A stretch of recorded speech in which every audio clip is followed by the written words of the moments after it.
boa noite a todos. Bem-vindos a mais esta sessão de Rotary Talks, desta vez para este mês dedicado à água, saneamento e higiene.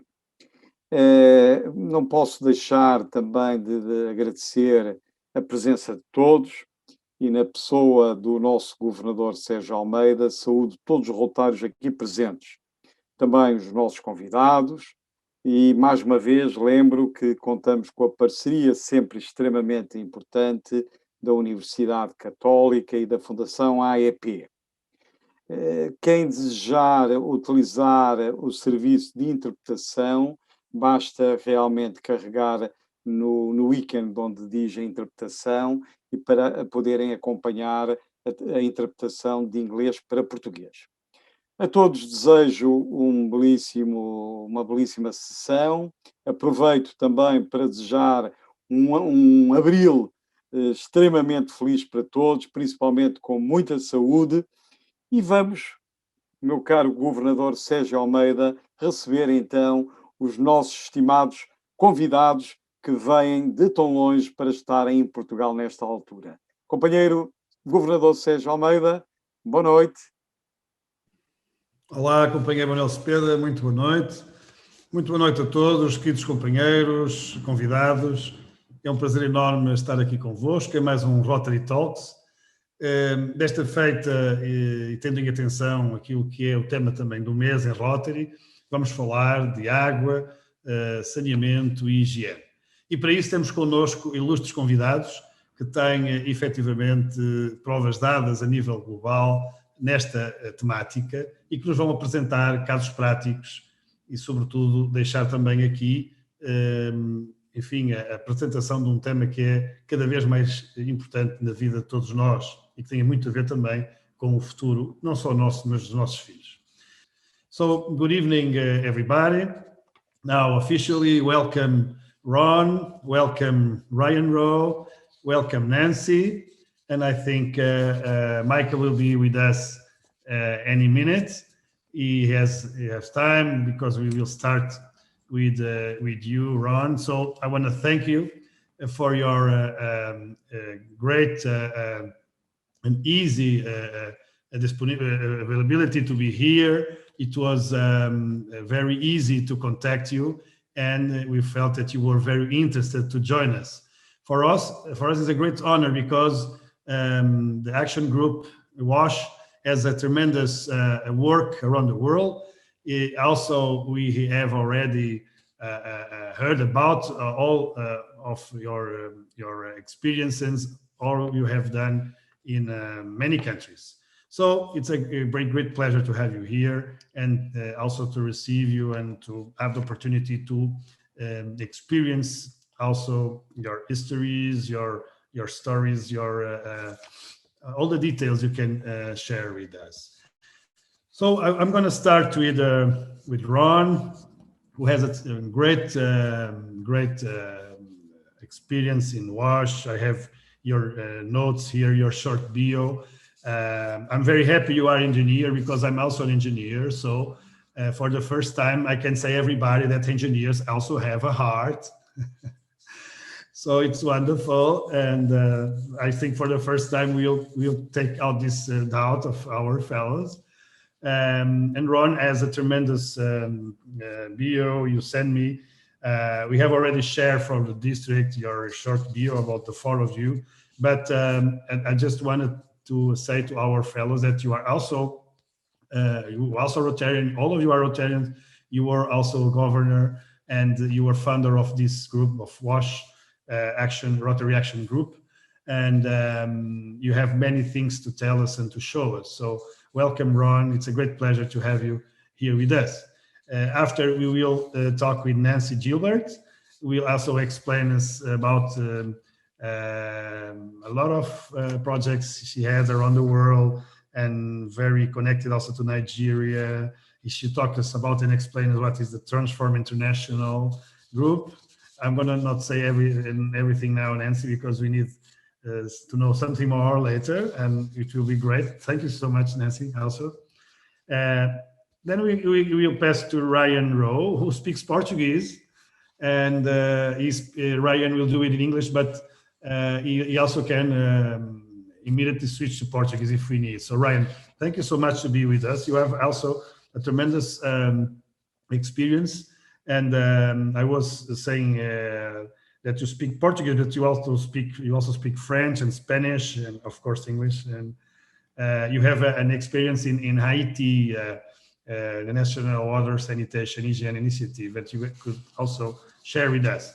And for last, we have another engineer. We started an engineer. We finished an engineer. You have Michael Paddock, who is also technical and senior advisor to the United Nations, and he belongs to the Engineers Without Borders, and also Rotarian, and he has a lot of work done in this area. So it will be great also to hear what Michael has to say to us. So the night is yours. Once again, thank you so much. It's a great honor for our district to have you with us, to have a little bit of your time.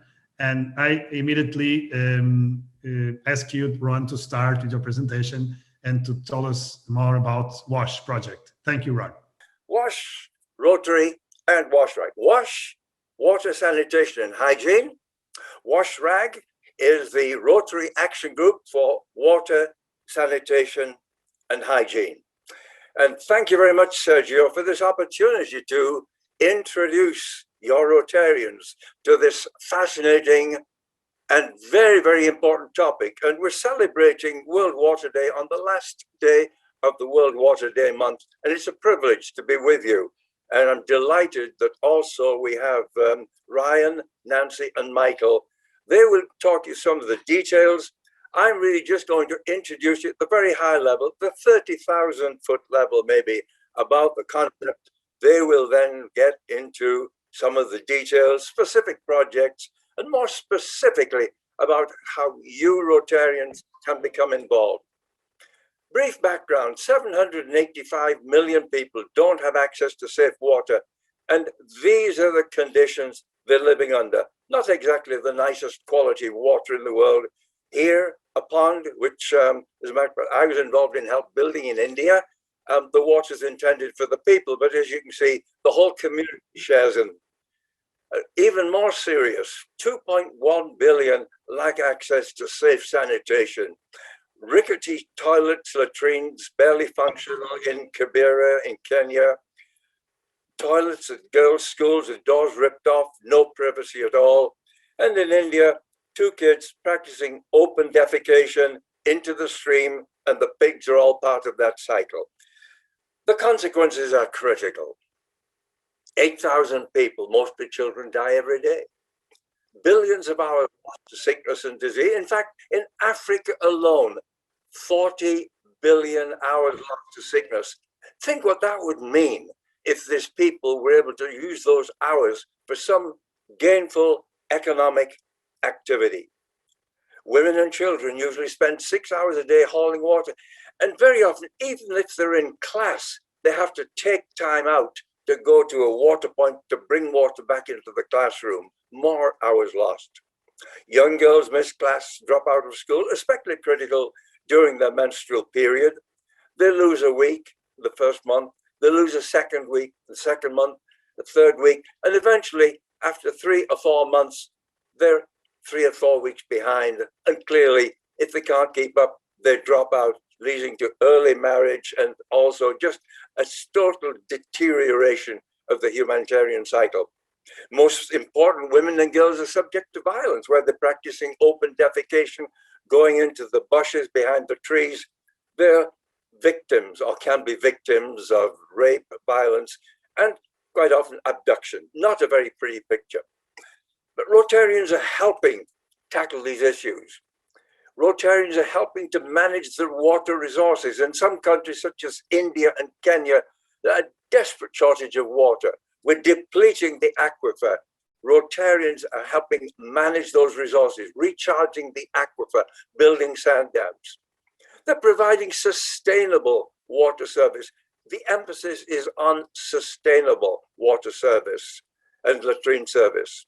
Implementing safe sanitation and hygiene and hand washing.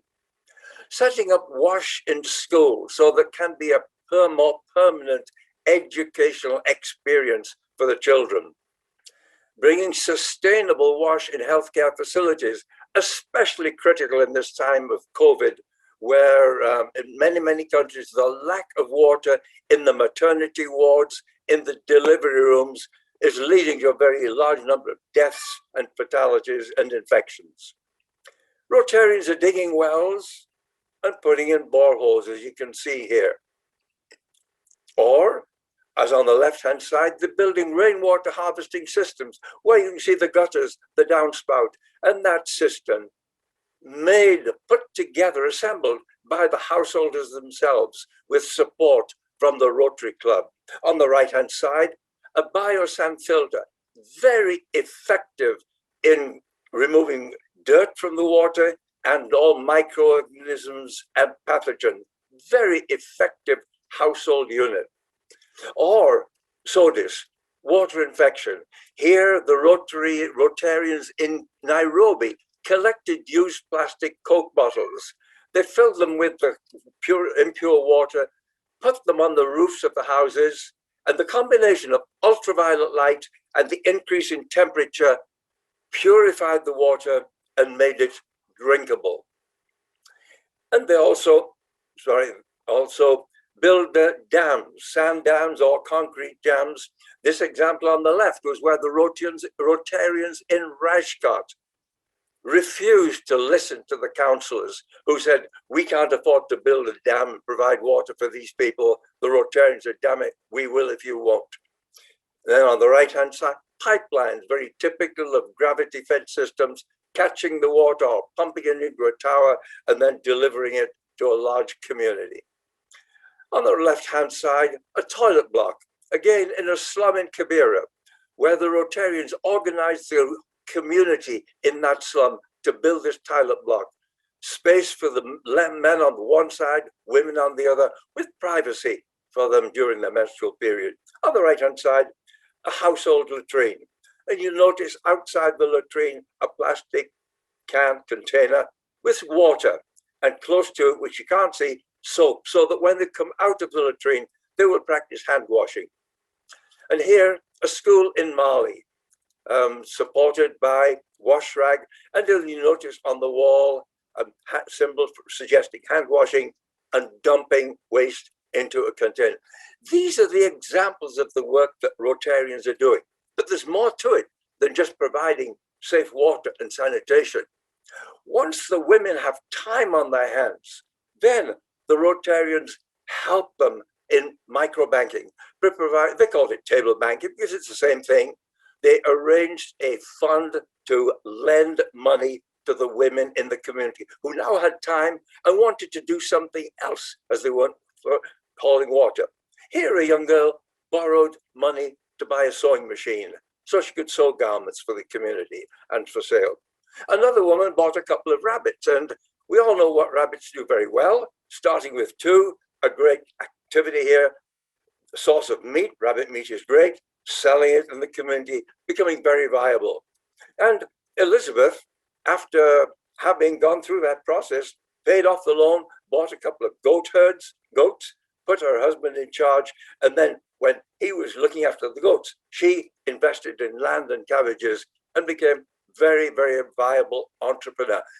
This is the impact that water sanitation can have on people's life and livelihood. And that is the goal, life and livelihood.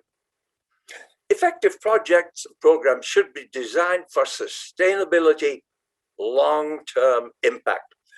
And the most important thing early on is to engage and empower the community, the stakeholders. They need to take ownership from the very beginning. We in Rotary don't go and design something and implement something and then say to the community, here you are. They've got to be involved in the beginning, so it is theirs. They're involved in the design and the important decisions. They agree on the goal. We don't decide what their needs are or their wants are. They tell us what their needs are, and we respond to that, helping in the most effective way with appropriate technology. Focusing on the needs of the community. The community could be the householders. It could be a school and the Parent Teachers Association. The community could be a healthcare establishment or a clinic. You define the community, all those people who have an interest directly and indirectly in the facility. But change is needed. Hand washing may be a strange feature. In a hospital, they may not clean regularly. We've got to change behavior. We've got to build capacity. We've got to enable the people to operate and maintain the facility. And that has to be matched up with funding. Where's the money going to come when the facility needs repair? We may have to pay an operator. We may have to buy spare parts, retain a technician. Where's the funding going to come from? That has to be built in from the very beginning. It may be a fee for service, or it may be an agreement in which the community, the municipality, subsidizes the activity. But from the beginning, we have to decide how is it going to be paid for. And most important of all, designing from the beginning, how are we going to monitor and evaluate? We've got to decide what we want to measure. We've got to build that into the process. So clearly, we're doing more than just providing water and sanitation. We're transforming the community. And this is something Nancy will talk about, transformation. We help people create economic value. The microbank gives them confidence and hope.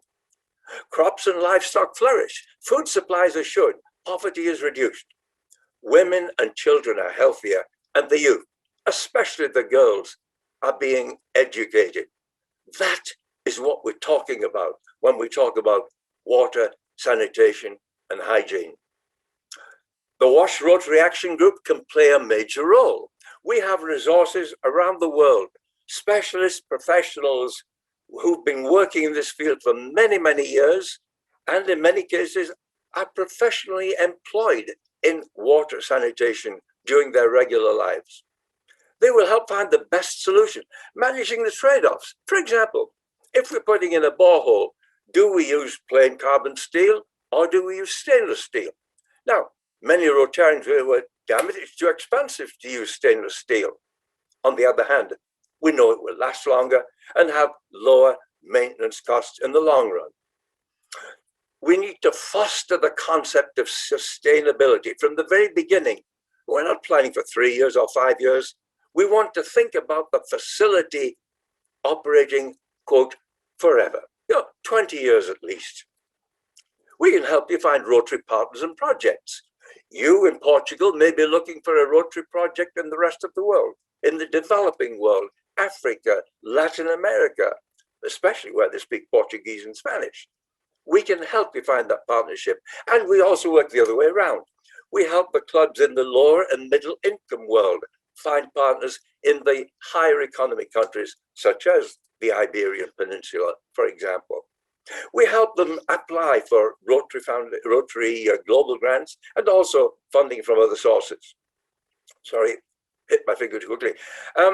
We help them understand the implications of what sustainability. What does sustainability mean when we talk about a sustainable project? And it isn't just the infrastructure. It isn't just the hardware. It's a special emphasis on the human aspects, the capacity, the behavior change, people development, training and awareness, and so forth. And we help collaborate for global grants so that Elizabeth, who you saw earlier, she can enjoy dignity and a better life. This lady used to spend all day hauling water. She is now an entrepreneur, earning a good living. And when I spoke to Elizabeth a couple of years ago, I said, Elizabeth, how has this changed your life? She looked at me and said, Ron, I can now send my daughter to school. How similar those goals are to ours. Just happened, she chose different parents, but the goals and the ambitions are the same. Wisdom is knowing the right thing to do. Integrity is doing it. Thank you very much for the opportunity to present this, Sergio. I'll now close down and we can turn it over to Nancy. I think Ryan is going to speak next. Thank you very much.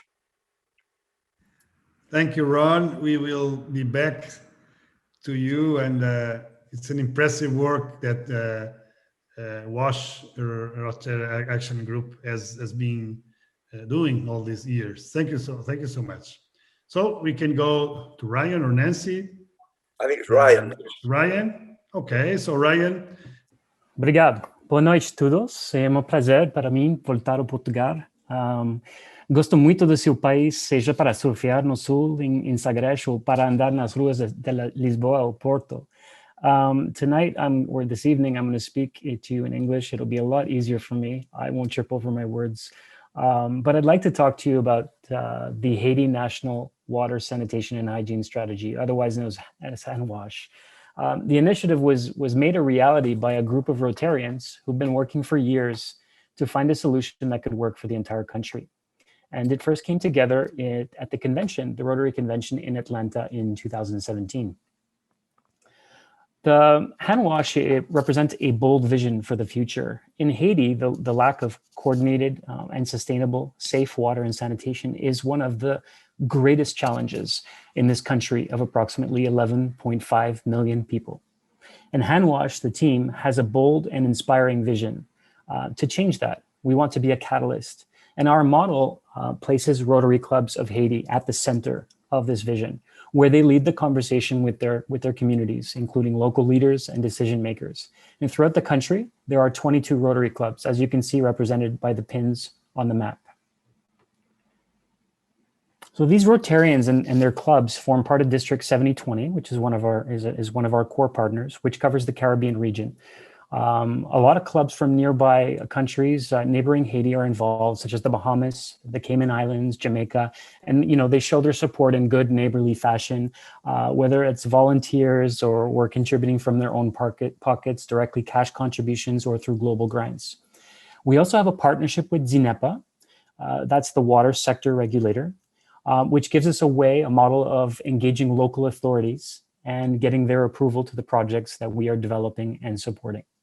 But fundamentally, our model is based on the experience of Haiti Outreach.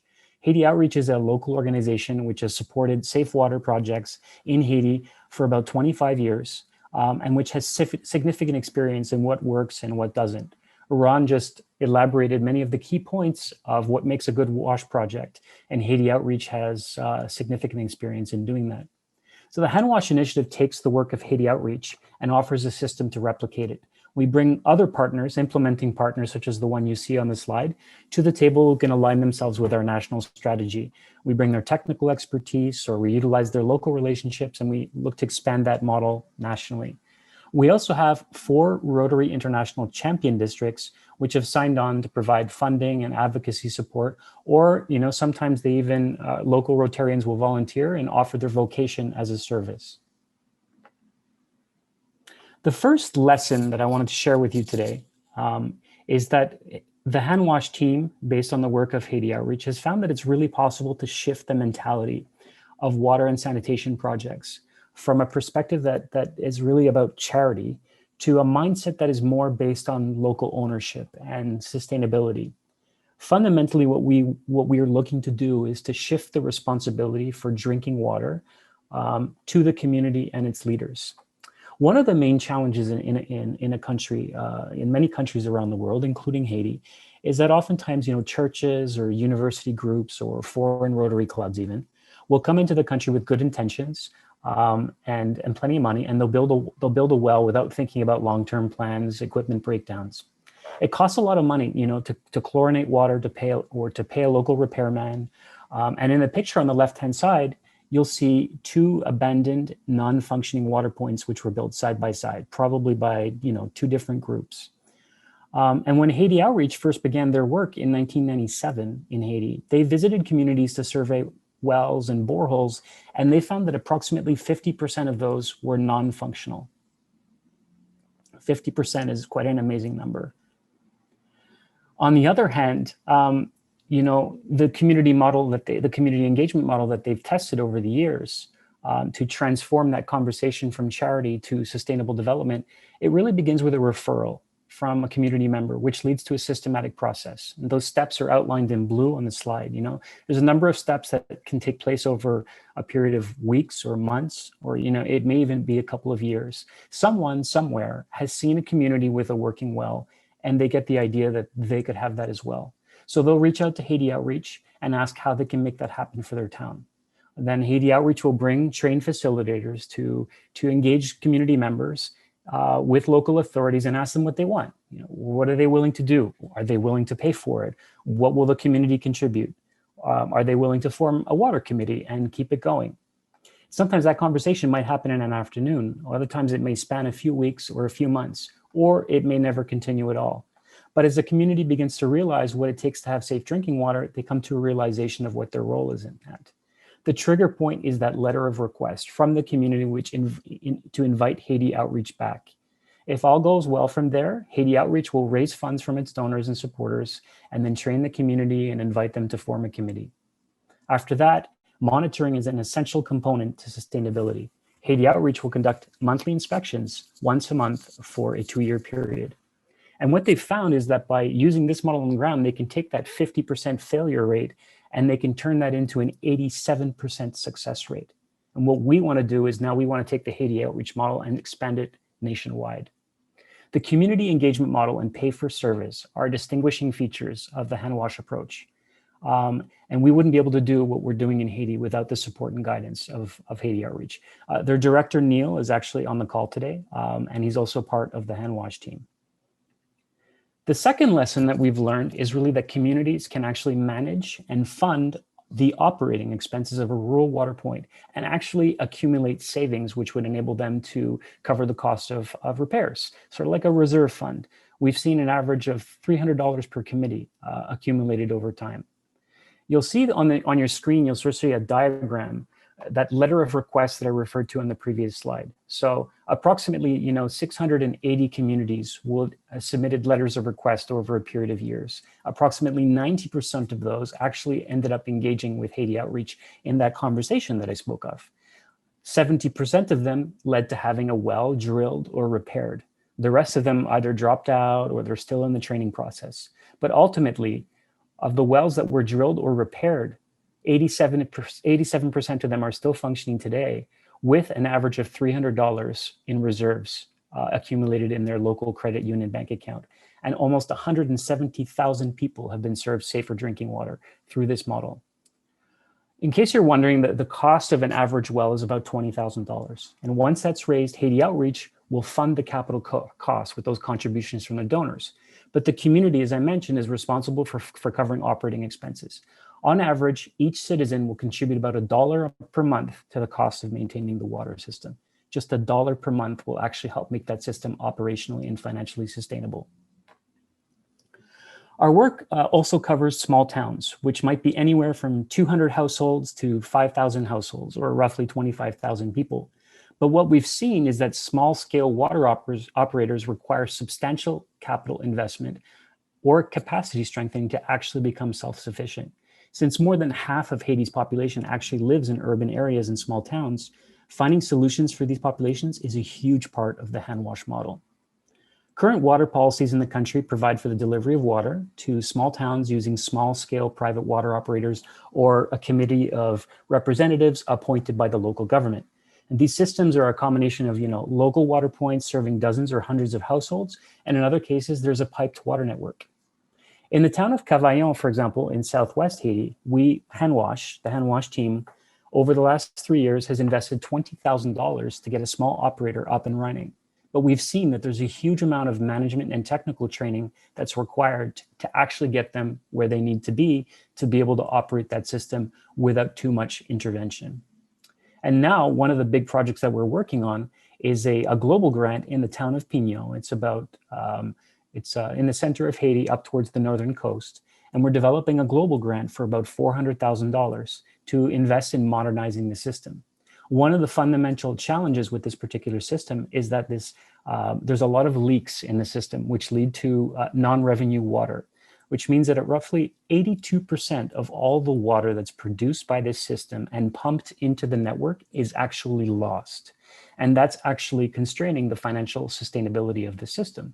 So part of what this global grant aims to do is to modernize that system, develop water meters, expand water meters, and create a system of valves on pipes that will enable the operator to identify where the leaks are occurring. And you can see that from the map on this screen.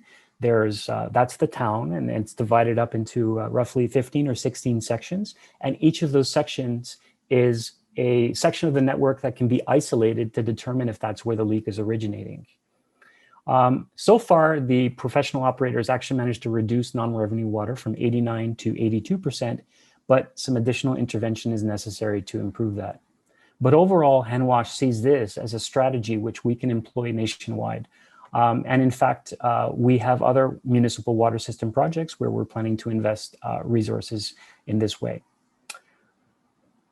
So that's a little bit about the HANWASH model. This is a picture of our team. Every Wednesday morning at around 10 a.m. Eastern time, we meet on Zoom to be able to discuss strategies and how we're building the HANWASH model. It's entirely volunteer-based, with the exception of myself. I'm the only employee.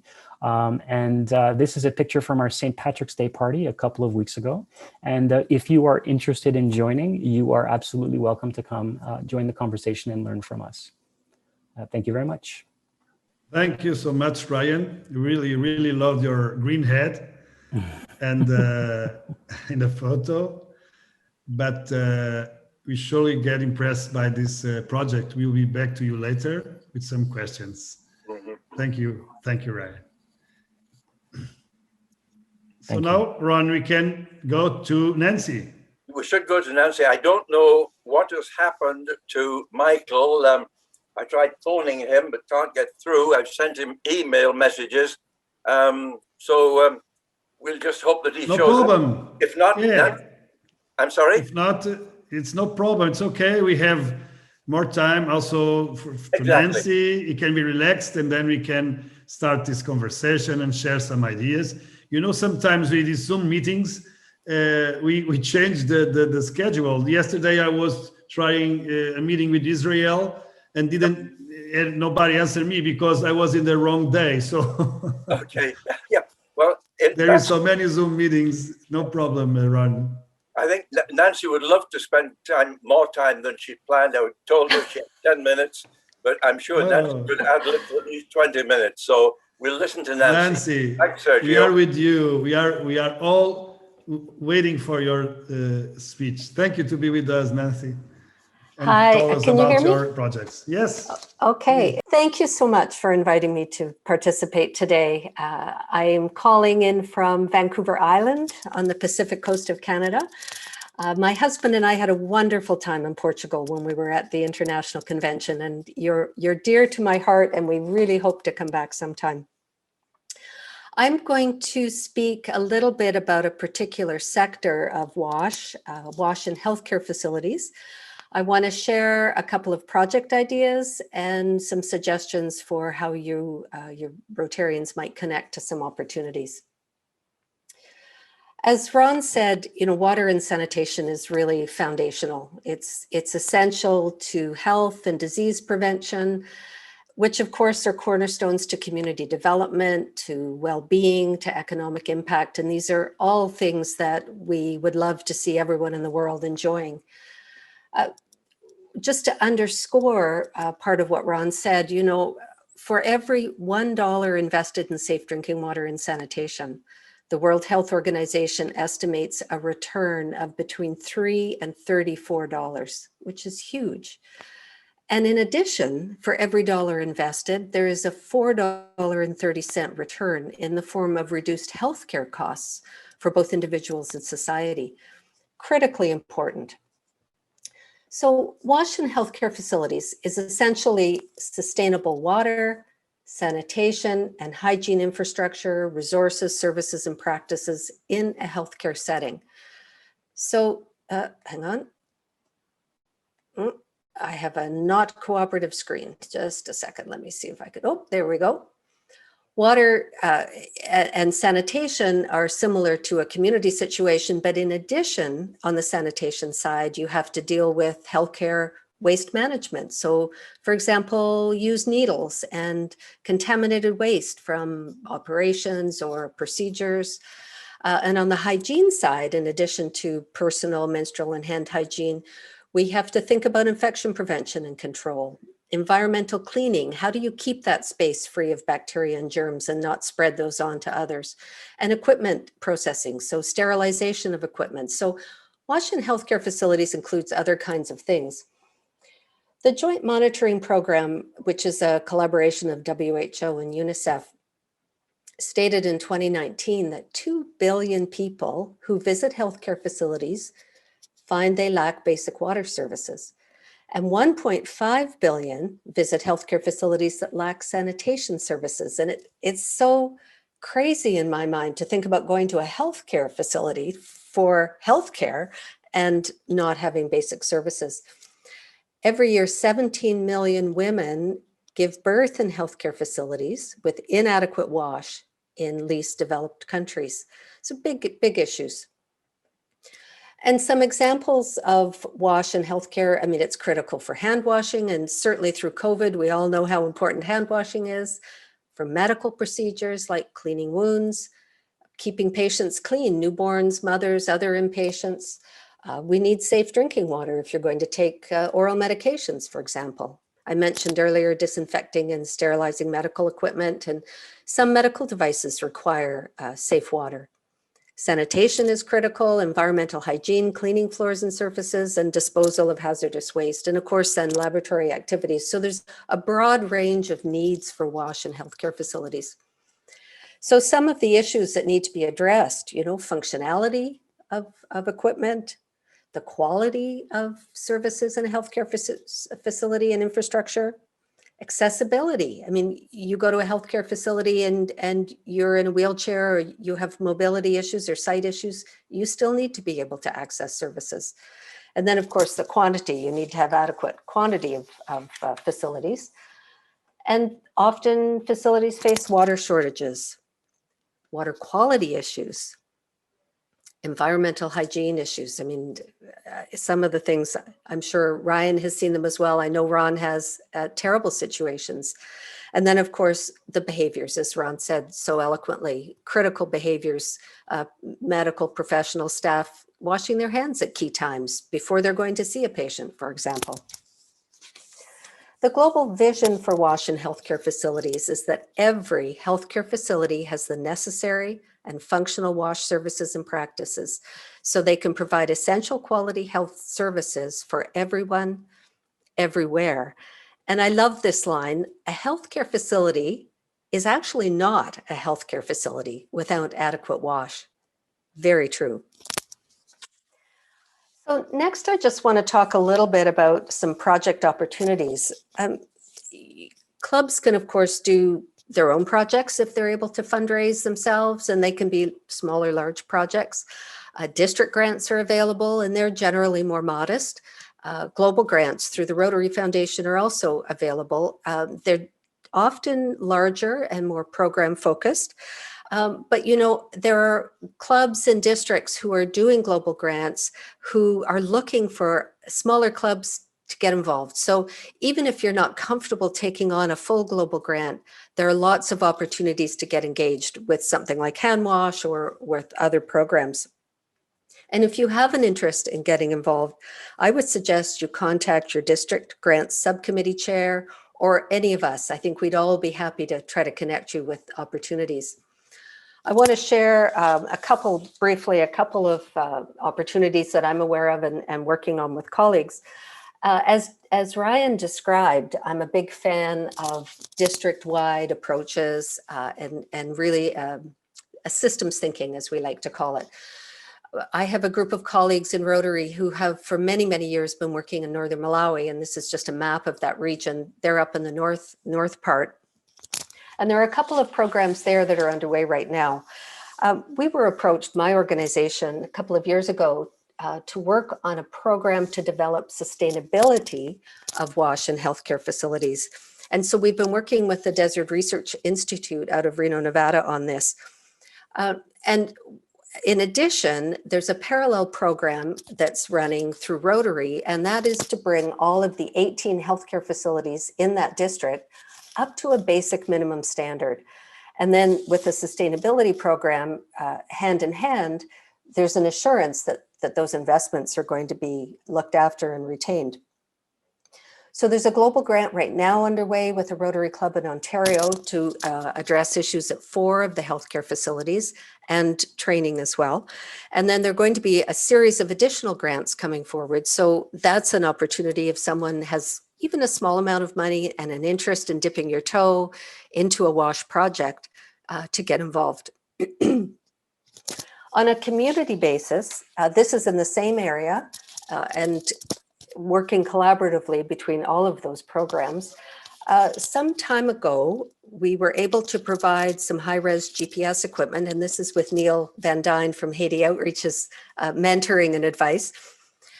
This equipment is accurate to within a couple of inches, so it allowed us to actually map all of the piping for this gravity-fed water scheme. It's a community water scheme that provides water, drinking water, to 50,000 people from 3 sources up in the mountains. But one of the challenges was that during the dry season and at peak times, there wasn't enough water, or there isn't enough water for that 50,000 people. Plus, we need to expand service to an additional 20,000 people. So with this mapping, what the team was able to do is do hydraulic modeling. And I am not an engineer. I'm grateful the world has engineers, but I don't consider myself part of that. But the engineers on this team were able to do the hydraulic modeling and figure out what was the best way to invest in the system to ensure that it was working as well as it possibly could. And the importance of fixing the existing system is twofold.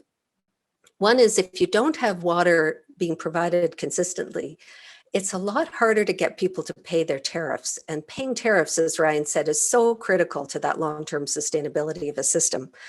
But also we need the basic system to work well so that we can now expand and add service to the other 20,000 people.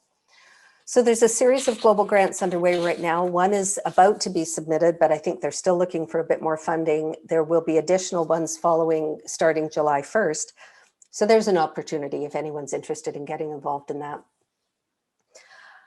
You know, what are Rotarians looking for in their projects? I think we all, I mean, we're business and professional people, we're looking for value for money. We know how hard it is to raise money and how important it is that it be spent properly.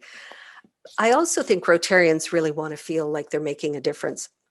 So a few things to think about that I think can help with both of those. I think it's really critical and helpful to have a good partner on the ground in addition to your Rotary partner. Partnerships are key. And if you can get a good implementing partner, like the HANWASH program does with Haiti Outreach, it can just add a level of knowledge and professionalism that will make for a better program. I think it's really useful if you can be part of a longer term program that can help with both sustainability and with impact, because you're more likely to have worked through proper assessments and a good monitoring and evaluation, which is, you know, how do you collect that data, which over the long term is going to tell you if your program is still functioning well. And building long-term relationships feeds into that as well, because you get to know each other, you build trust, and I think it makes it a more pleasant and a more productive enterprise. I also think if you can find a way for the club to provide input and knowledge, like not just writing checks. Writing checks has its place, and we're always grateful for that, but Rotarians often have great experience and knowledge, and it's great if you can find a way to contribute some of that to the project. So just some thoughts about things you might consider in addition to what's been raised already. I think we're going to have questions at the end, but I just wanted to share my contact information, and most happy to help if you're looking for a project or, you know, have some questions, as I know the others who are presenting today are also happy to help with. So there you go. Thank you so much, Nancy. We will back to you too, and we'll have some questions. I think Michael is with us. Yes. Oh, good evening, Michael. Let me see Good if evening. I can find you here. So not seeing you. Let me. Oh, I'm just I'm just looking at you. How are you, Michael? Welcome to Portugal. Thank you.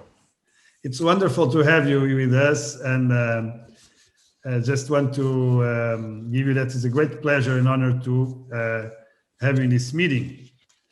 So thank you so much, and we are ready to hear your words and see your presentation. Thank you, Michael.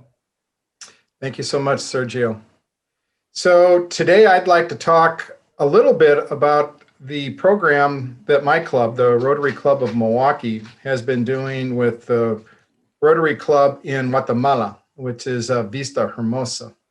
It's a long-term relationship that we've had there, but it's really played fruits during the COVID-19 response. So we've had many, many years that we've worked together, our two districts and our two clubs. And these included many WASH projects for community systems, as well as for healthcare workers and for schools. So this is a long-term relationship, like Nancy has talked about, that is so important. And the projects that we've done, one of them was documented in a book that I actually happened to write. It's called Bridging Barriers, and all of the proceeds from the book would be go to the Rotary Club of Milwaukee and are directed for projects down in Guatemala. It tells the story of a water project that was constructed and then reviewed for an impact analysis 10 years later. So our relationship was put to the test back in 2018 when Volcano Fuego got very grumpy and decided that it was going to go ahead and erupt. And you can see the ash clouds billowing down on some of the communities. And during this time, our clubs partnered, our districts partnered, to work on several projects in response to this particular disaster. And it's through that effort that we were able to really build relationships, not only between Rotarians, but with the Ministry of Health, the Army Corps of Engineers of Guatemala, CONRAD, which is the Guatemalan ministry that responds to disasters. And we also established a disaster foundation, and were able to raise money from banks, businesses, did 3 global grants, and Engineers Without Borders also contributed. But COVID provided us a new challenge, right? Just like in Portugal and Guatemala, they locked down very severely. And it was impossible for us to really get good information from many of the clinics and healthcare facilities. And we knew that they were incredibly stressed. So we worked with Engineers Without Borders to develop a tool that could be easily used to collect data from the hospitals and clinics. Basically, this is a tool that can be used with your smartphone, and then it can be WhatsApped to different clinics, and they can fill out the information and collect their own information without having to have people visit the site. This results in a map that shows the different healthcare facilities that were assessed. And I know that this is a lot of information on this slide, but the point is data is not the answer, right? We want to be able to use the data to respond effectively. And so, for example, one of the things that we were able to do is we recognize that COVID not only requires more water because we have more patients, but also it requires more water per patient than the previous average. So this was stressing the water supply to hospitals and clinics, and in particular, water storage. So using this tool, we were able to identify where additional water storage was needed, and then go and solicit donations from the water storage tank company and implement those directly where they were needed, very, very quickly. Part of the program also worked on developing PPE that the whole world was in short supply of by Guatemalan manufacturers for Guatemaltecos. And these are some of the products that we were able to use. This was in partnership with the Rotarians in Guatemala, identified the manufacturers that currently were making things like shirts and other tapestries, maybe plastics, and then working with the biomedical engineers from Engineers Without Borders, were able to pivot their business to make healthcare quality PPE. But WASH continues to be one of the biggest challenges. This is just a picture of one of the hand washing stations that we installed, and we had dozens of these. The nice thing about these are touchless, so you just use the foot to operate it. And I really love the design using this 55-gallon drum because it repurposes some trash. But more importantly, they're very easy to move. So now we're actually able, if the healthcare facility needs to move some of those hand washing stations, they can move them very quickly with a hand truck. We also did water treatment facilities on site, very simple ones that we could use to treat the water that was coming from rivers and streams prior to its use in the facilities. And of course, our lavatories, our bathrooms needed significant improvement and additions because we have more patients. So this is just a picture of some of the additional bathrooms that we built, as well as showers. Our current project is a global grant that is for $200,000, where we'll be assisting the hospital in Escuintla. Our first phase was done prior to the global grant, where we went and rehabbed their existing 2 wells so that they would be able to get water in the short term during the pandemic. And then that gave us some time to move through the global grant process to drill a new well. And the new well, actually, I can report that we completed the drilling last week, 660 feet deep, and have just received the water quality certifications, and they're all done very well. So we're very happy. So the lessons I would share with you is similar to what Nancy said. We've been very successful with the Rotary Club of Milwaukee and the Rotary Club of Vista Hermosa to build not only partnerships between each other, but partnerships within the government. And this has allowed us to scale up our program vertically, as maybe the foundation would say. So instead of just doing more facilities, we've actually been able to reach higher levels of the infrastructure of the government, if you will, do training and have larger impact at scale. The assessments don't have any value without the data, right? So we need to have a very simple way to collect this information and to utilize it. Remote work requires very flexible and creative resources. The Rotarians were very creative in using videos from WhatsApp and other techniques to be able to work with the hospitals and clinics, because we were unable to access many of the sites for much of the time during the pandemic. And the last thing I would just challenge you all is that Rotary is an amazing organization, and it responds faster and better than anyone else. I work with the United Nations Development Program, and Rotary is always able to respond faster than these other large organizations. And the reason for that is some organizations have boots on the ground, as they like to talk about, but Rotary has homes on the ground. Our Rotarians who live in these countries, this is the country that they live in. They understand the culture, and they have the connections. And that's why Rotary is so effective in its programs. Thank you. Thank you so much, Michael. And this main idea that we have homes on the ground also put me thinking that we have hearts on the ground too. And that's what I feel after listening to your stories, your presentations, that it's not only hands, not only water, but also your passion, your hearts on the ground. Thank you so much.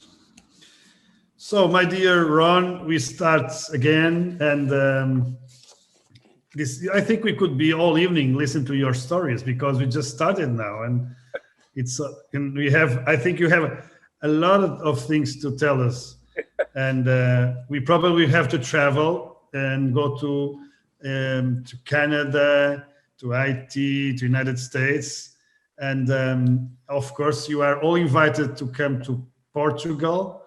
Our district is based in the middle and north of Portugal, center and north.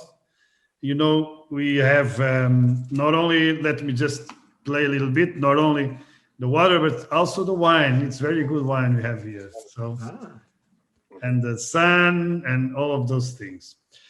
So I will put a question. We have half an hour and to share some ideas. And I will put a question to the four of you, and we'll start with Ron and then go to Ryan, then Nancy and Michael at the same order of your presentations.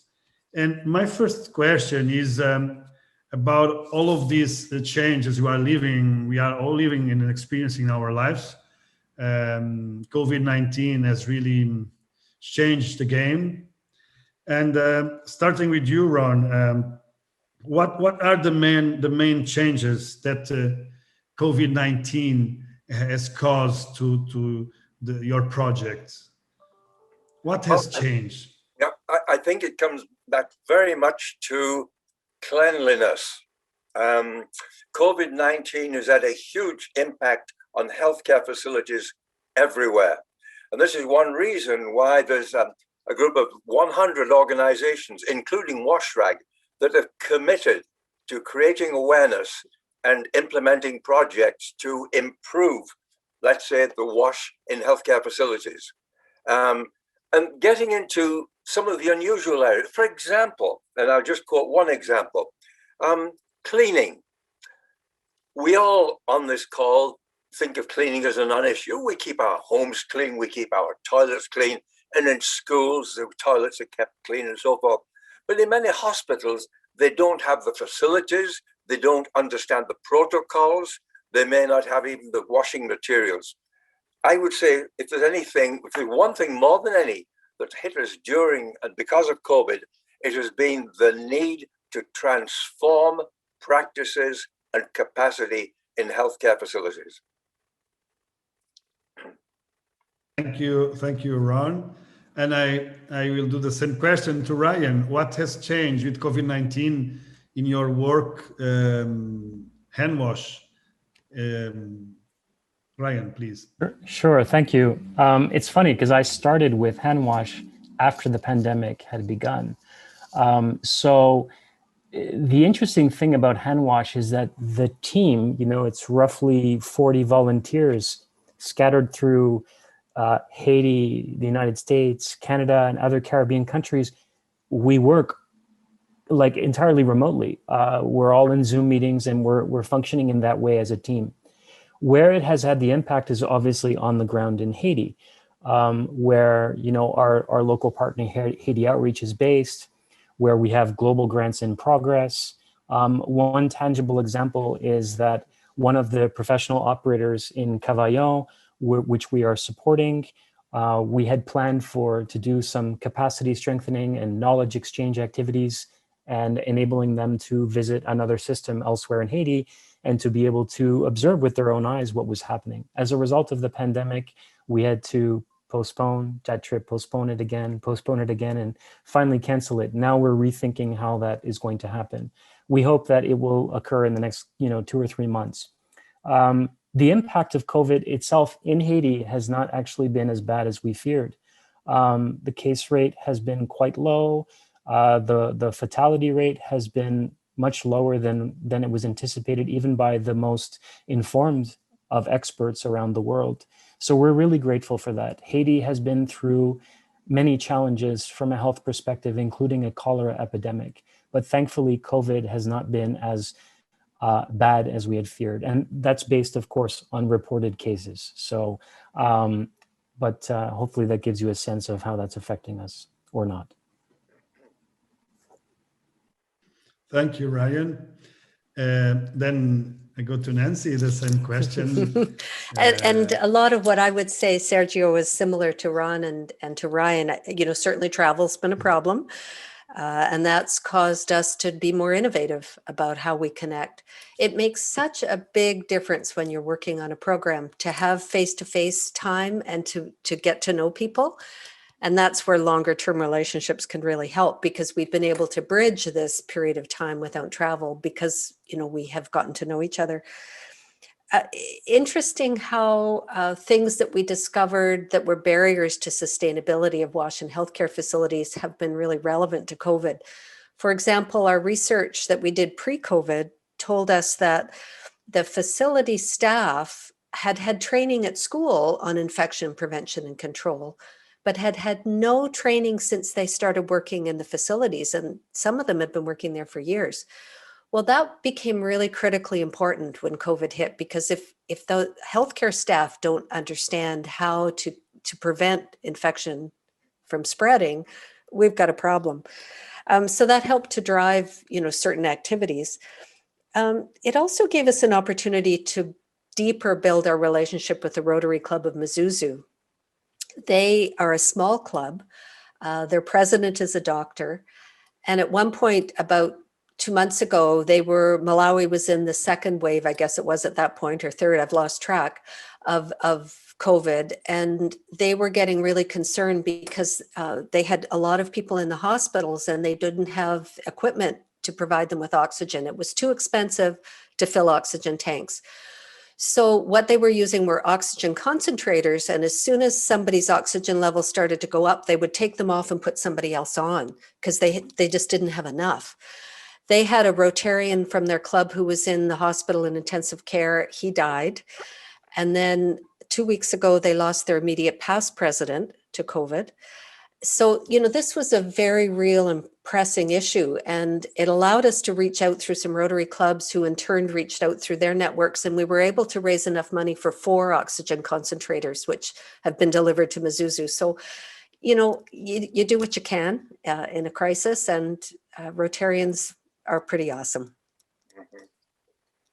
Yeah, you are amazing, and we are getting very inspired by your stories. And I think all of us here want to take the first plane and travel to your teams and help also to do something. And it's wonderful.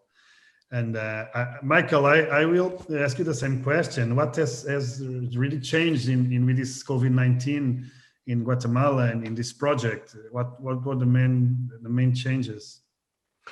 Well, I would certainly, all of the things that Ryan and Ron and Nancy said are true. You know, we've all had to learn how to work remotely. Frankly, I think that's maybe one of the good things, burn a little bit less jet fuel around the planet.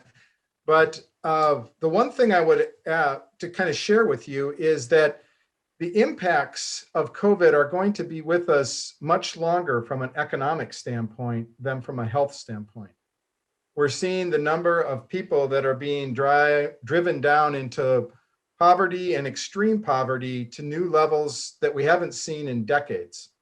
And it has set back our SDGs by more than 10 years by most accounts. So this provides an opportunity for us, right?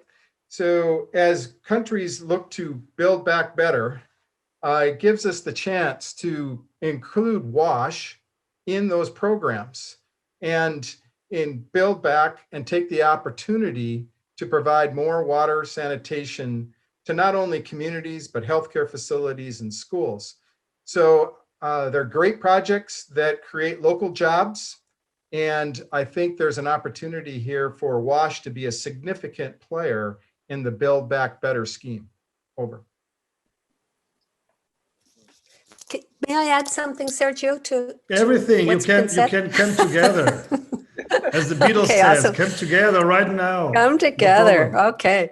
One thing that we haven't touched on, but I think is really critical, and as Michael was talking about the SDGs, you know, slipping backwards in our successes, gender, I think is something that's very relevant to WASH. And we're hearing more and more about how the progress that women have made, in particular women, have made, some of that is being lost.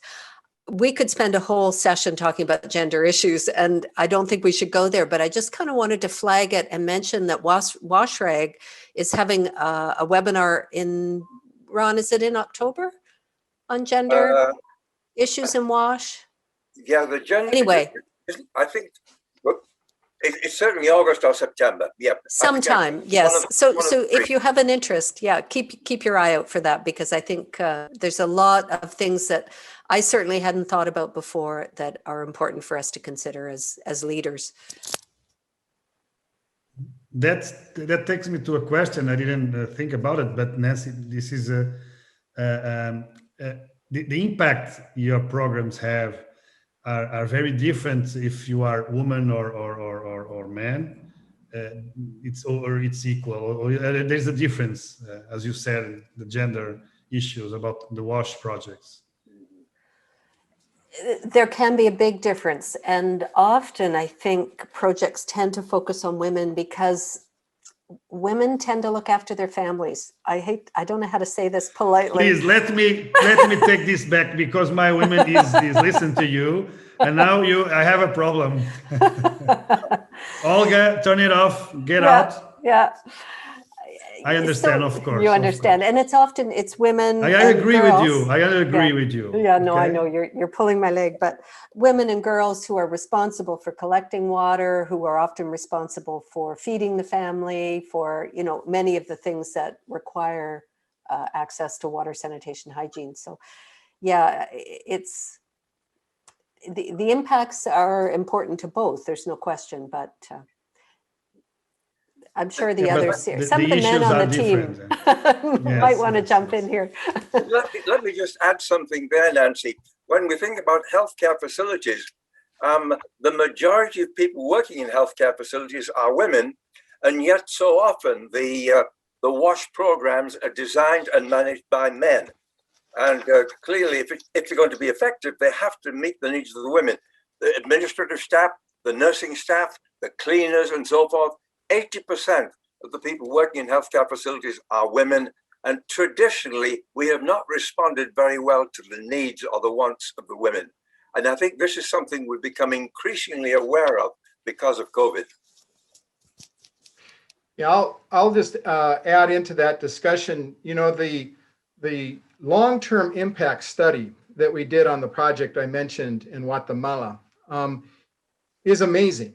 Because after the project was completed and we were able to provide water to the community as well as to the healthcare facilities, what we saw is that the maternal mortality rate, which was 4 times the national average and is the second highest in the Western Hemisphere, drove down to 0.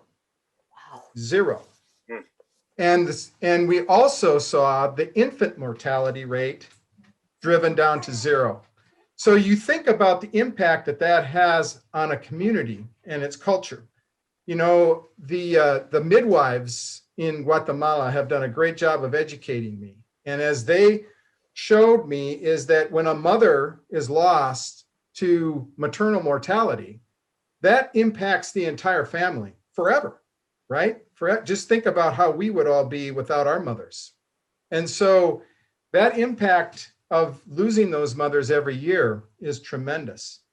Now, the nice thing about the WASH project is not only did it provide water to the healthcare facility, but also to the whole community. And by doing that, that burden that Nancy talks about, where the girls, particularly the girls, who are forced previously to be beasts of burden to carry water to support their families, no longer have to do that. And that means that they have the ability to go to school. You see, before the project, each family had to make an unbelievable choice of which of their children would be allowed to go to school and which were going to have to tote water every day. I mean, I don't know how anybody makes that choice amongst their family, right? They no longer had to do that. And so now the girls could go to school. In addition to that, the kids at the school were now healthier because they had clean water to drink. Our absentee rate per month went from 300 per month of the students due to waterborne diseases down to 5. 300 to 5. So that's more productive time learning and studying in the school. So I think, as Ron has pointed out, the benefits of a WASH program really have tentacles that go out throughout the entire community that have long-lasting, sustainable changes. And that's why we're all so passionate about it. I think we are all getting more passionate about it each minute we are listening to you, and really this impact you told us about, that it's not about water, or it's about lives, no? It's about school. It's about Rotary giving the opportunity to grow sustainably, to give a future to these people. And sometimes for us that we just open the water in our homes, and I live by the sea, so I see water all over the place, and we have water also in our homes, of course. But it's really important to us and to the future generations to understand that we are together. This is not a one race or individual race, because I don't know, but I really believe that this pandemic is really teaching us something. And I hope the world understand that we must be together, okay? Just as I said a few minutes ago about the Beatles, they were right, you know? And now I will ask also to Ryan to can share with us, then I will love to listen to you too, and about an experience, Ryan. What was one of the most rewarding moments you have lived in this project? You can share with us some experience or story you can share with us. Yeah, well, so I'm going to connect it back to an experience before I joined HANWASH. When I was first living in Haiti some 5 years ago, I was consulting for the government, and it was kind of like in my hotel or at the office of my client, and sort of felt a little bit disconnected. So one weekend I decided to go for a hike, a 2-day hike actually, through the mountains of Haiti all the way down to the ocean. So I strapped on my backpack and I just sort of set off from the top of this mountain, and I walked 60 kilometers over 2 days, and it was intense. And I was alone and walking along this rocky path down the mountain. And I got to meet this young boy along the way who was he was carrying like a farm tool over his shoulder, and he was just walking along the road. And he stayed with me for about an hour and a half. I am sure that he walked far past his farm or far past his home and just stayed with me talking the whole way. And I didn't speak Creole and he didn't speak English. He didn't speak French. So we were just kind of communicating with smiles and words. And I just loved how open and approachable he was. And so that for me was like a singular moment where I felt I just, connecting to the community in that way, reminded me why I do this work. That we're all, at the end of the day, we're all human beings. We're just, looking to make a better life for ourselves. And that's what this boy was doing, working on his family farm. And so I connect that to the work I'm doing today as HANWASH. As I mentioned, I'm the only staff member of HANWASH, but the majority of the work is done by volunteer Rotarians who connect day after day after day and have been doing so now for 3 years. Dozens and dozens of Rotarians working together in teams to build a system that can bring water to the entire country of Haiti. And I'm humbled every time. And so that's what inspires me is their commitment. So I'm telling their story today. It's not my story. So. Thank you so much, Ryan, also to make us part of this story.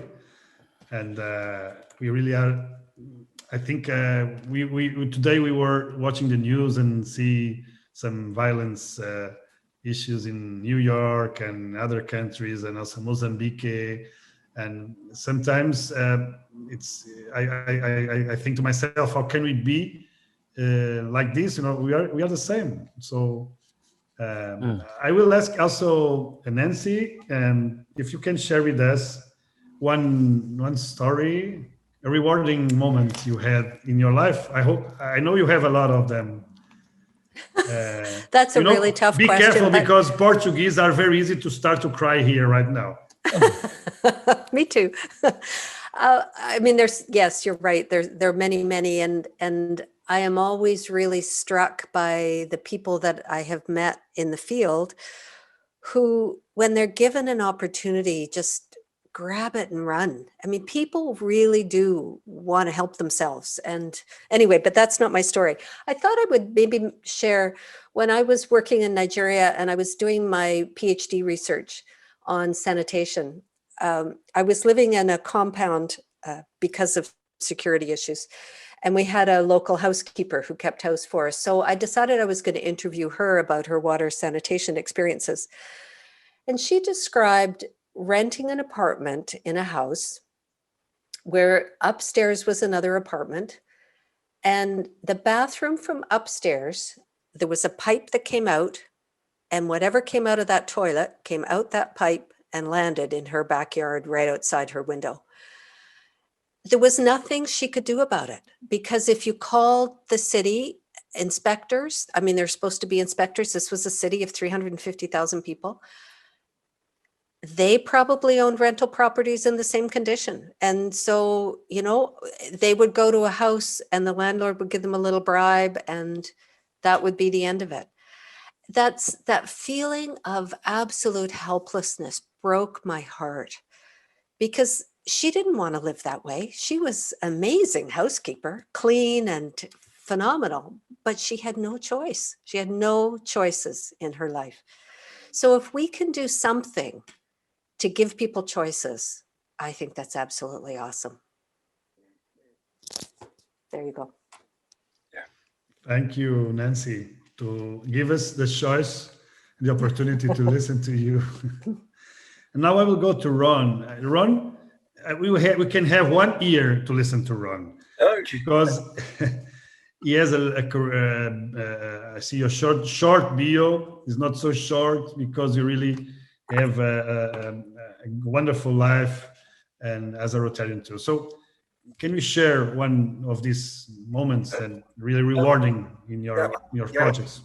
Having been involved in various kinds of social and economic development for over 40 years, I think perhaps one instance that always comes to mind was in Nakuru in Kenya, working with the local Rotary Club, and there they eventually helped over 4,000 households to build the rainwater harvesting system, the like of which you saw in one of the pictures.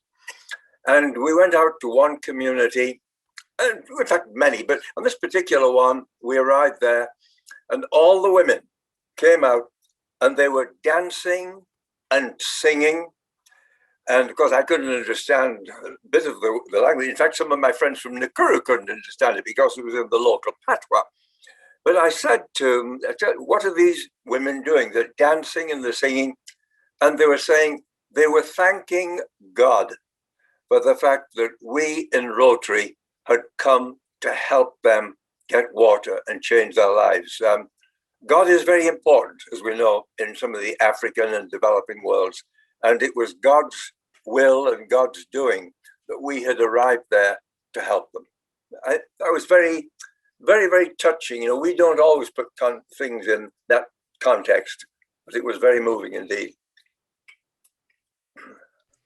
Thank you, Ron. This is a very inspiring moment. Now I will ask you, Michael, the same.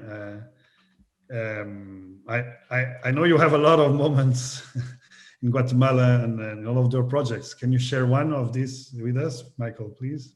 Yes. So the thing that I never get tired of, never, is turning on the water for the very first time for a community that has never had water before. And let me explain what that looks like. So usually there's a water tower or a tank that holds the water, and then the water flows by gravity from there down to the individual households. And so when you turn it on for the very first time, the water flows and it gets to the first house. And you hear the people shriek with joy when the water comes out of the tap for the very first time. And then it moves to the second house and the next house and the next house. And you hear this building up as everybody has this joy when it turns on. It's absolutely amazing. And I went down several times, and one time sticks in my mind. It was a friend of mine, Gavina, and she was at her tap, and she is 80 years old at the time.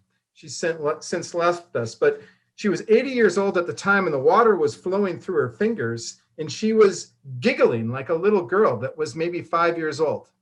And she knew that this was going to be transformational for her community and her family. You know, her daughters, her granddaughters, the rest of the family and her community was no longer going to have to live with this curse of having contaminated water. So those kinds of personal reflections, I guess, is what keeps us all moving and excited about this kind of work, because it really does come down, as Nancy said, about the people. It's amazing, amazing. I was imagining those houses, jumping, everybody singing. It's amazing. So after we are going to our one of my, I think, last questions. I don't know if I can do one or two, but I want also to thank to Neil Van Dien, who is here with us, and give him the opportunity to salute us. Hi, Neil. Good evening. You can unmute. Oh, there we go. Now I can unmute. Okay. Thank you, Sérgio. Appreciate it. And greetings, everyone. You are also involved in these projects, Neil. I'm involved with Ryan in HANWASH. I'm the vice chair of the HANWASH steering committee, and I live in Haiti. And you can also share a story with us if you want one of short ones. Sure. Well, I have a few, but one of the most recent ones was work that we've been doing with UNICEF, and specifically around sanitation. And Ron mentioned that a quarter of the world's population are still in open defecation. And we've been working with this one community where the authorities, we've been working to develop the sanitation structure in the area. And specifically in this community, there were no latrines when we went in. So our team had worked with this community to change the conversation where everyone became responsible for having a latrine. And the local mayor and elected officials were going to verify that everyone had a latrine.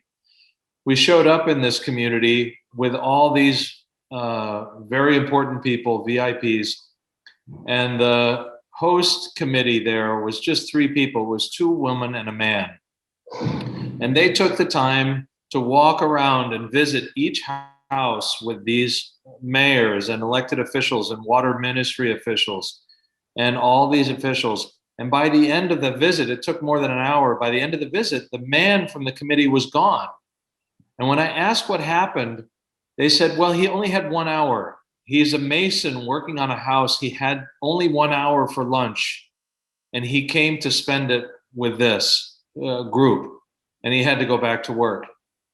And in that moment, it hit me so hard that these are people, these are just ordinary people that are changing their communities, that are working with their neighbors to move their neighbors from not using latrines to having latrines and hand washing stations. These are ordinary men and women that are taking time out of their day as school teachers, as masons, and do whatever they else. These are Rotarians without Rotary, right? These are people serving their communities.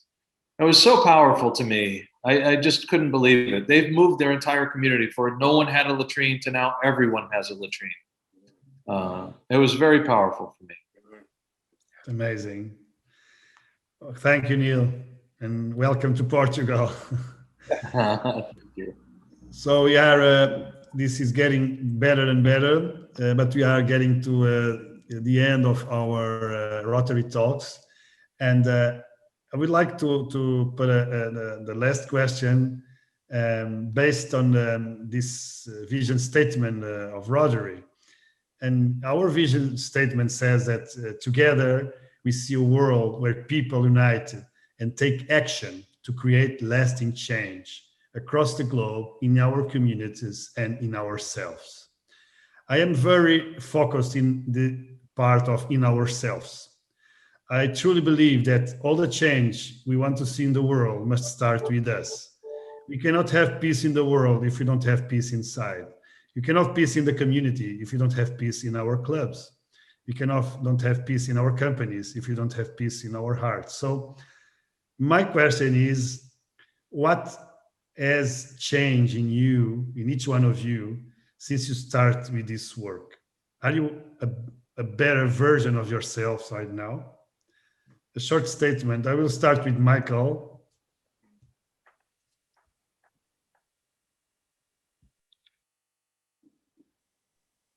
Sorry about that. Needed to find the mute. So one of my mentors in all of this cautioned me when I did my very first project so many years ago, over 20 years ago. And he said, Mike, you need to be very careful about these projects because they're like eating potato chips.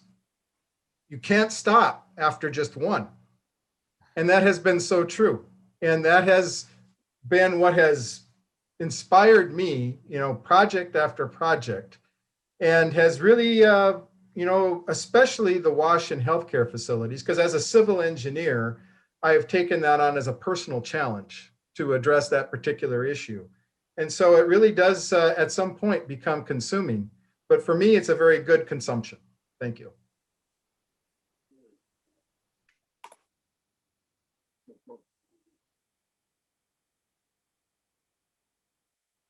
You're muted, Sergio. Thank you, Ron. I was asking to Neil if you can change it. Now you are on the team right now. So one short statement, Neil. What has changed in you? What's changed within me is recognizing that shift from relief work to development work, that we can continue to provide relief for a long time, right? And there'll always be earthquakes and hurricanes and tornadoes and snowstorms that we need to provide relief as Rotarians. But to change the world and really transform the world, we have to focus on development. And that means not giving to communities, but working with communities to build their own infrastructure. I think that's the most powerful message I've gotten in the last 20 years. It's amazing. I just found the motto for this. I think is a new motto: service above self. Yeah. Have you ever heard about it? Yeah. I just remember, I'm going to register in my name. Oh, wonderful, Neil. Wonderful. So, Ron, what has changed all these years? Yeah. I'm reminded of a saying, and then I'll tell you how it's changed me. The saying is, when I was young, I wanted to change the world. Now I am wise. I want to change myself. I think the biggest change is that I was maybe 30 years ago involved as a consultant for UNIDO and UNDP. And then when I got into the more intimate aspect of Rotary work, I knew we had all the answers. I think the biggest change is that I realized we don't have any of the answers. It's the people we're working with who have the answers. We've just got to help them, express them, and implement them. Thank you, Ron, to share with us also these moments. Nancy. Wow, that's a powerful question, Sergio. And we are Portuguese. I think I think that what the others have expressed is really true. That I think I've learned more and more over the years how critical it is to listen carefully, and not just doing WASH work, but I mean, being part of Rotary changed my life. It absolutely changed the direction of my life. It changed my career, and we have been so lucky to build this family around the world. We have hosted 14 youth exchange students, some of which are like children to us. We've been able to travel and stay with Rotarians and meet Rotarians. I mean, are we ever lucky? What an awesome organization. It is a wonderful opportunity. We are here meeting you and connecting everybody. It's a great opportunity. Thank you, Nancy. Ryan, what has changed in these years of service? Yeah, it's a good question. You made me think, and then they all stole my answers. So but you know, I'm a really passionate person. I tend to be very activated and enthusiastic about everything that I do. And I did my Peace Fellowship with Rotary about 10 years ago. It was a 2-year program where I was living in the United States, very different from Canada. Most people don't think the US and Canada are that different, but it is very different. And I was surrounded by other Peace Fellows. And sometime around halfway through the program, I started realizing that I needed to slow down. I needed to listen more and open myself up to different perspectives, and that would teach me new things. I already kind of knew that, but I think the Peace Fellowship really just sort of showed me I needed to do that. And you know, if I reflect on everything I've been kind of doing the last 10 years, and if there's a big trend over that period, it's in order to do good work, sometimes you need to slow down. You need to stop, you need to think, you need to reflect, you need to listen. The only way you can do those things is by slowing yourself down. And just have a conversation, live in the moment. So, I mean, I think that's what I've taken away from a lot of my experiences. But thank you for asking this really provocative question, Sérgio. Thank you to you, Ryan, and to all of you. And as I said, we could be a couple of hours here, and I think our destinies, Rotarian destinies, will probably be together in other occasions. And I am very grateful for your presence here. And I was seeing my friends and fellows from Portugal, from our district, and our other participants, and they were smiling, and they were like with this face.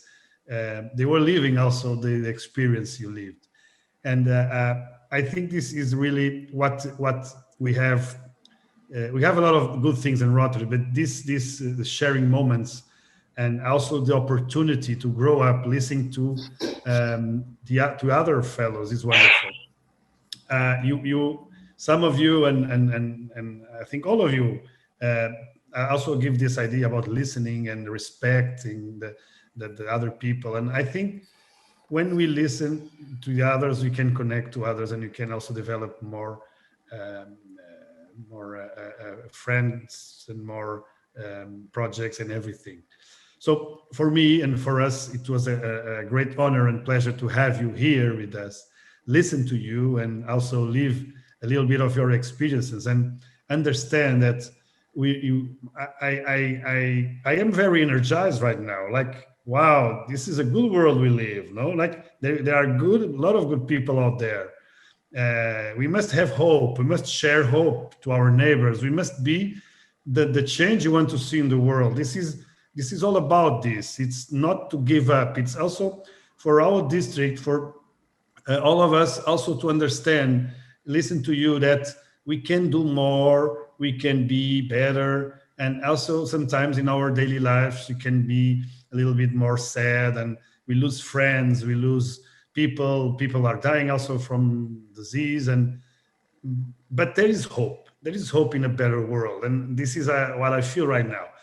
I start my training to this year as governor with Nelson Mandela little word, and it's not from him, but he talks about this, and also Desmond Tutu, and they talk about Ubuntu. It's from the Zulu word, and it says, I am because we are. So this is what I feel right now, that we are more because we also are going to carry you with us. And I think we understand that it's not all about WASH. It's about lives, it's about the future, it's about service above self. And I think I can speak for all of us right now, that telling you that it was a very, very inspiring moment. And it was wonderful to have you with us. And we will be much more interested in these projects. And probably, I think one of these days, some of us can land in Canada or United States and say, I'm here, what can I do? I think this could happen. So thank you so much to be with us. And it was an enormous pleasure to listen to you. And please don't give up. I know you not give up because you are not alone. You have 1.2 million Rotarians with you, and you have the planet waiting for your hands to hold them and also hold of these people. Thank you so much to be in this Rotary Talks. Thank you, Sergio. You're an awesome district governor. Yes, agreed. Thank you so much. Muito obrigado a todos os companheiros. E uma salva de palmas para os nossos, to our speakers. Thank you. Obrigado, Sérgio. Foi um prazer estar aqui. Obrigado. See you around Rotary.